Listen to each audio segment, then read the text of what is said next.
I am Dr. Saeid Jebraeili, dentist and dental surgeon, graduated of Tabriz University of Medical Sciences and have more than 14 years of experience in the field of dentistry. Today, dental implants are one of the best and most widely used methods for reconstructing the oral and dental environment. However, there are challenges in these treatments that can cause problems for the patient and the dentist.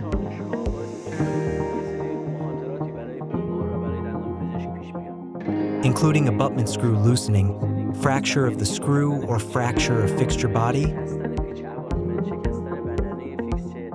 and the inability to connect the natural tooth to the implant. These are some of the challenges we face today. As a research team, we have presented a new design that can solve many of these problems. And I'm here to introduce the IDI to you. Our main goal is to make the implant structure as close to the structure of the natural tooth as possible. As you know, the structure of a natural tooth is such that, due to the presence of the pulp in its center and the specific conditions it provides, it is capable of absorbing and dissipating intense occlusal forces applied to it. The fluid structure of the pulp can absorb the impacts applied to the tooth surface. And this absorption of energy and occlusal forces prevents damage to the tooth. I should point out that the structure of an implant is composed of the fixture, the abutment screw that connects the abutment to the fixture, and the implant prosthesis. All of these components are rigid, or in other words, firm and inflexible, and this constitutes the fundamental difference between an implant and a natural tooth.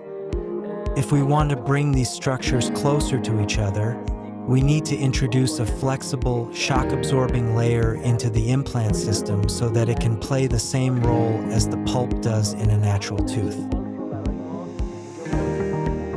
The best location to place this flexible layer is actually between the abutment and the prosthesis.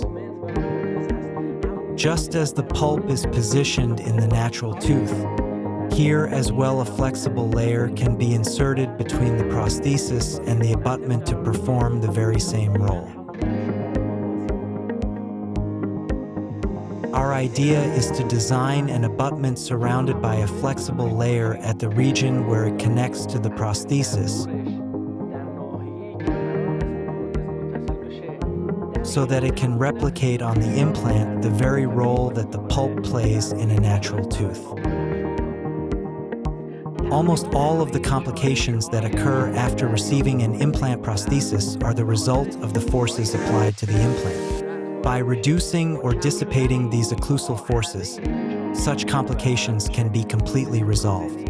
Issues such as screw loosening, abutment screw fracture, fixture body fracture, peri-implant bone loss, with the reduction and dissipation of occlusal forces, these problems can be completely resolved.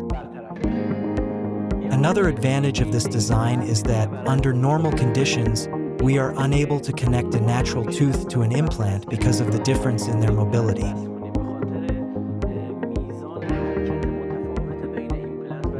A natural tooth exhibits about 150 microns of movement, while an implant shows only around 40 microns. With this type of abutment placed on the fixture, however, the presence of a flexible interface between the fixture and the abutment can equalize this mobility. As a result, bridges can be used between natural teeth and implants, allowing for more effective and cost-efficient treatment plans for both patients and dentists. In conclusion, we anticipate that the development of this type of abutment will allow us to contribute to the advancement of dental care quality. Thank you for your attention.